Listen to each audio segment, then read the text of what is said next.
সে গরিব, আরে হোক সে অসহায়।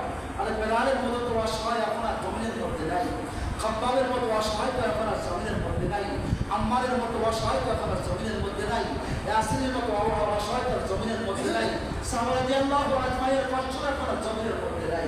আর ভাই তার চেয়ে হাজার হাজার কোটি কোটি আরাম আর আয়েশে আল্লাহ পাক আমাকে আপনাকে রাখছে। তারপর কেন আমরা মালিকের গোলাম করতে পারতেছি না? তারপরে কেন আমরা রবকে রাজি করতে পারতেছি না? তারপরে কেন আমরা রবের সন্তুষ্টি রেজামত অর্জন করতে পারতেছি না? ভাই কোন ব্যর্থতার পিছনে বলে দুনিয়ার সম্পদ, দুনিয়ার দাম, দুনিয়ার টাকা, আমি দুনিয়ার বড় হবো, আমি মনে করতেছি দুনিয়ার বড় হওয়া মানে সফলতা অর্জন করা, আমি মনে করতেছি আমার বাড়ি একটা আছে দুটো হওয়া মানে সফলতা অর্জন করা, আমি মনে করতেছি আমি ইউনিয়ন নেতা ছিলাম, ইউনিয়ন লিডার ছিলাম, এখন উপজেলা নেতা হওয়া মানে সফলতা অর্জন করা, আমি মনে করতেছি আগে চেয়ারম্যান ছিলাম, এমপি হওয়া মানে সফলতা অর্জন করা।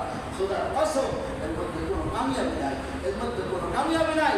হাবিব কিবরি আলাইহিস সালাম সাহাবীদেরকে বলেন, বলতো সাহাবীরা কোন ব্যক্তি সবচেয়ে বড় আহম্মক তোমাদের মধ্যে?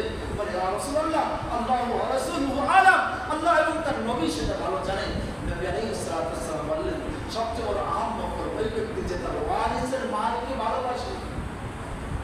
আজকে তুমি যে দোকানদারি করতে গিয়ে নামাজ পড়তে পারতেছো না, আজকে তুমি যে খেতের পেঁয়াজ উঠাইতে গিয়ে নামাজ আসতে পারতেছো না, আজকে তুমি যে ব্যবসা করতে গিয়ে আল্লাহর হুকুম পালন করতে পারতেছো না, খোদার কসম তুমি এখন মারা যাও, তোমার সামনে পিছু দিবে না তুমি কেনা সাদা কাপড় ছাড়া। ওই বাড়ি, ওই গাড়ি, ওই সম্পদ, ওই টাকা পয়সা, ওই দোকান তোমার পিছু দিবে না, সঙ্গে সঙ্গে ধান পাকানো হয়েছে, তুমি যাবে পাহাড়।